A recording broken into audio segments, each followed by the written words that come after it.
I spent 18 months developing a groundbreaking cybersecurity system capable of predicting and neutralizing attacks before they even began. Titan Tech seemed like the perfect place to bring it to life. Well-funded, innovative, and equipped with all the resources I needed. But what I didn't realize was that CEO Brandon Holt had a very different plan. Wait until my project was nearly complete. Then steal it. My name is Maya Lin, and until yesterday, I was the lead AI architect at Titan Tech. I had left a stable, high-paying job at Microsoft to join this promising startup, bringing with me years of expertise and an idea I believed could revolutionize the cybersecurity industry. My creation, Sentinel Shield, was named after the ever-vigilant guardians in mythology. It could identify attack patterns before they fully materialized, generating adaptive defenses in real time. For a year and a half, I poured everything into this project, working 80-hour weeks to build Sentinel Shield from the ground up.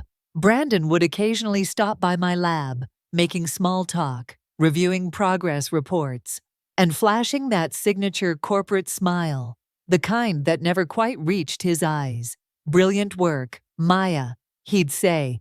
"The board is ecstatic about your progress. 3 days ago, I reached a critical milestone. Sentinel Shield successfully intercepted and neutralized a highly sophisticated cyber attack simulation, all without human intervention. Not only did it work, but it exceeded expectations, identifying vulnerabilities I hadn't even explicitly programmed it to detect.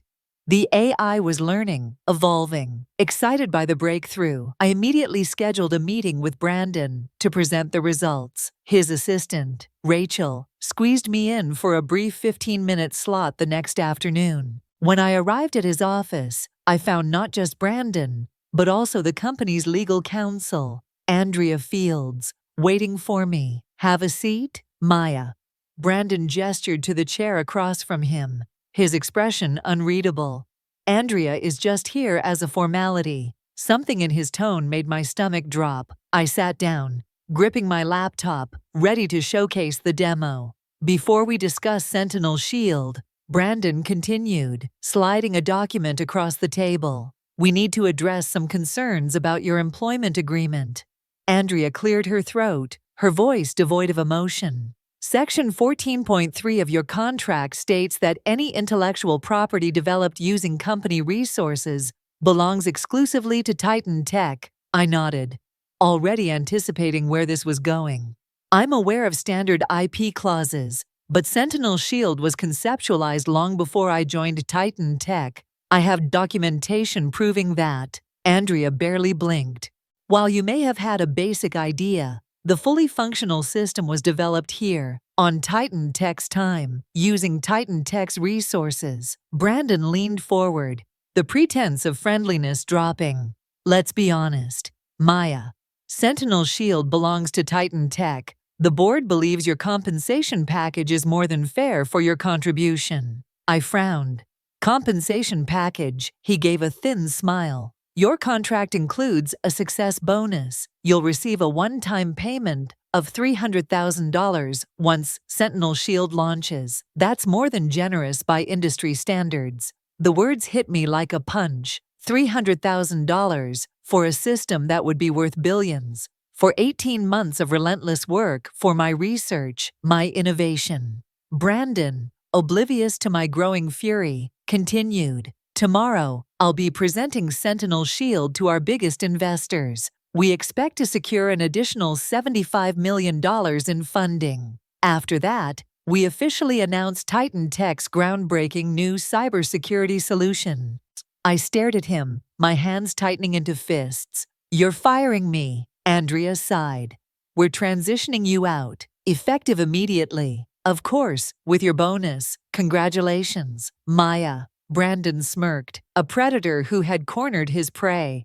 "Your employment is officially terminated." But what he didn't realize was that I had anticipated this betrayal. And Sentinel Shield, let's just say I had coded in a little surprise. A legal team confirmed it. Sentinel Shield belonged to Titan Tech, under my contract. I should have fought back, threatened legal action, caused a scene, but instead, a strange calm settled over me. They expected resistance. They were prepared for it. What they didn't know was that I was prepared too. 6 months ago, I discovered that Brandon had accessed my secure development server after hours. Nothing had been taken, but the intrusion set off an alert I had embedded in the system. From that moment, I began building safeguards, not just to protect Sentinel's shield from external threats, but from internal ones too. I nodded, keeping my expression neutral, and handed over my laptop.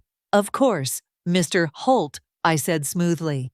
Good luck with the investor demo tomorrow. Security escorted me back to my office, watching closely as I packed my personal belongings into a cardboard box. I left the building, badgeless, carrying that box like every other corporate cast-off. But unlike most, I wasn't leaving empty-handed. I smiled to myself, thinking about the special piece of code I had embedded into the presentation, set to activate exactly 10 minutes into the demo. That night, I didn't panic. I didn't scramble for revenge. Instead, I ordered takeout, watched a few episodes of a mindless sitcom, and waited. At exactly 9:30 p.m., my phone rang. It was Rachel, Brandon's assistant. He wants to see you, boss, though, she said without preamble. I glanced at the clock.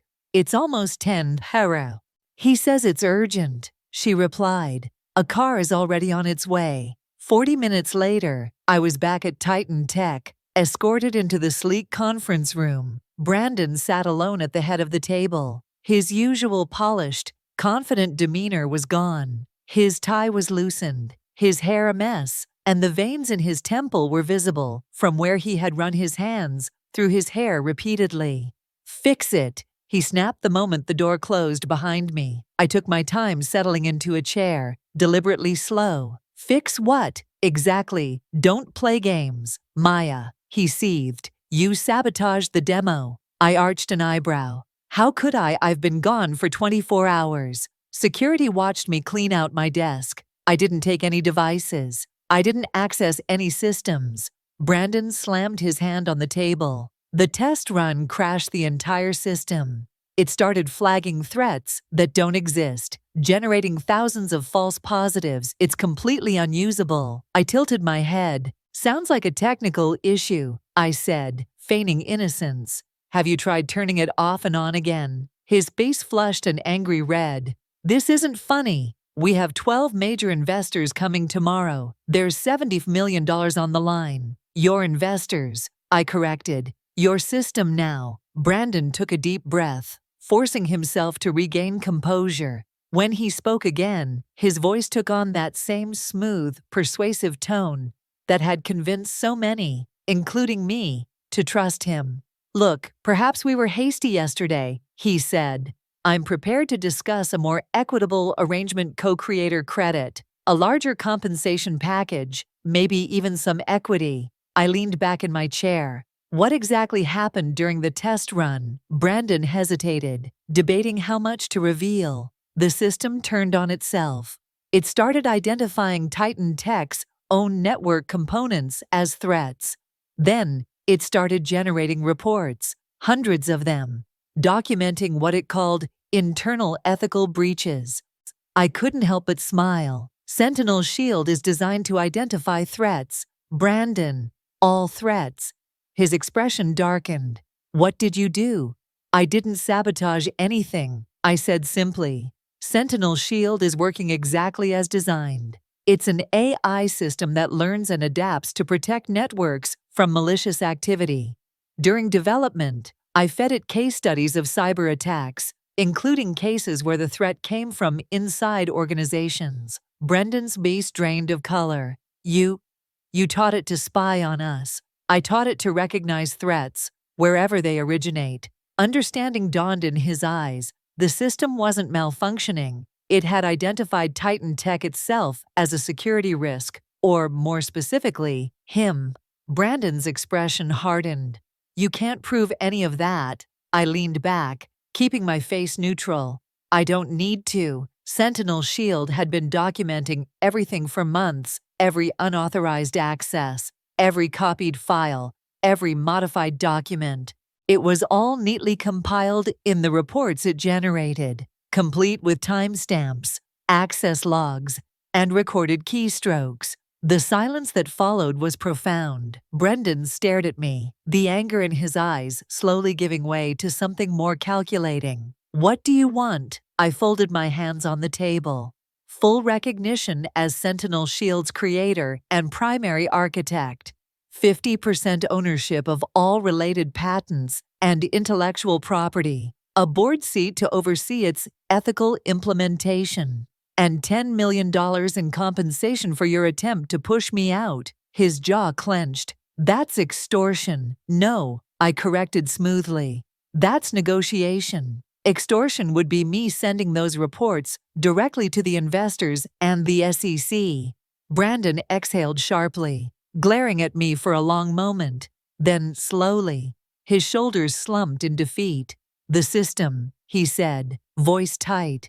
"Can you fix it before tomorrow's demo?" "Sentinel Shield doesn't need fixing," I said. "It just needs proper authorization protocols. Right now, it's flagging unauthorized commands because its creator, me, was removed from the authentication chain." I reached into my pocket, pulled out a small flash drive, and set it on the table between us. "This contains a proper authentication update that will resolve the immediate issues," I said. "Consider it a good faith gesture toward our new partnership. The contracts can be drawn up tomorrow." Brandon stared at the drive, then at me. "And if I refuse, then Sentinel's shield remains broken," I said simply. "Your investor demo fails, and those internal ethical breach reports find their way into some very interested hands." For a moment, I thought he might argue, but then, with a resigned exhale, he reached for the flash drive. "You planned this all along," he muttered. I smiled. "No," I corrected. "I hoped it wouldn't be necessary. But after finding you in my secure server 6 months ago, I built in protections for the system and for myself." His eyes narrowed. "How did you know I'd try to cut you out?" I stood picking up my bag. "I didn't," I admitted. "But Sentinel Shield is designed to recognize patterns and predict threats before they materialize." I gave him a pointed look. "I guess some of that rubbed off on its creator." The next morning, I arrived at Titan Tech as the newly appointed co-founder and chief technology officer. Brandon introduced me to the investors with a smile that never quite reached his eyes. The demo proceeded flawlessly. Sentinel Shield neutralized every simulated attack thrown at it with elegant precision. One investor, clearly impressed, turned to Brandon with an eager question. "Amazing system. What inspired its development?" Brendan hesitated just long enough for me to enjoy the moment. Then, with barely concealed reluctance, he answered, "It was actually Maya's brainchild, her vision from the beginning. Titan Tech just provided the environment for that vision to flourish." I smiled, stepping into technical questions. As I spoke, my phone buzzed with a notification: Sentinel Shield authentication restored. Threat neutralized. System integrity restored.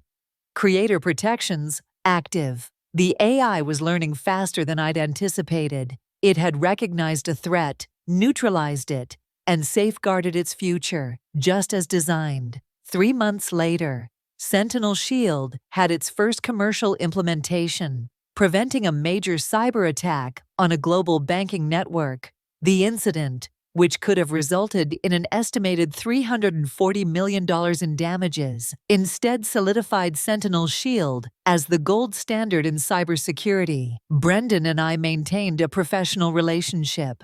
He focused on business development, where his skills were genuinely valuable. I led technical innovation, where my expertise was irreplaceable. We were not friends, and we never would be, but we had reached an equilibrium that worked. Sometimes, I wondered if I could have handled things differently, taken legal action, fought it out in court.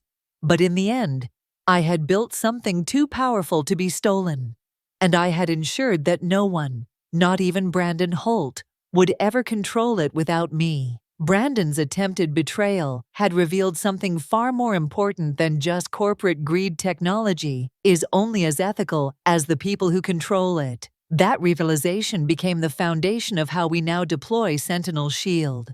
Every implementation includes robust ethical guardrails and transparency protocols to prevent misuse. The system doesn't just protect networks, it protects itself and its users from being exploited. Last week, as we celebrated Sentinel Shield's successful public offering, valuing the company at $4.2 billion, a young developer approached me at the event. "What's the secret to building something so revolutionary?" she asked, eyes filled with ambition. I smiled. "It's not about the code," I told her. "It's about understanding that the greatest security threats often come from where you least expect them."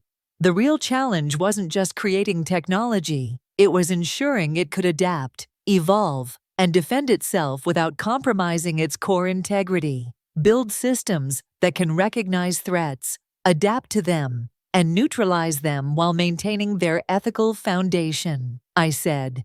The developer nodded thoughtfully. I glanced at my phone, where a quiet notification from Sentinel Shield appeared. System integrity secured, threat neutralized, protections active, just as it was designed to do, just as its creator had learned to do. "I want to hear from you.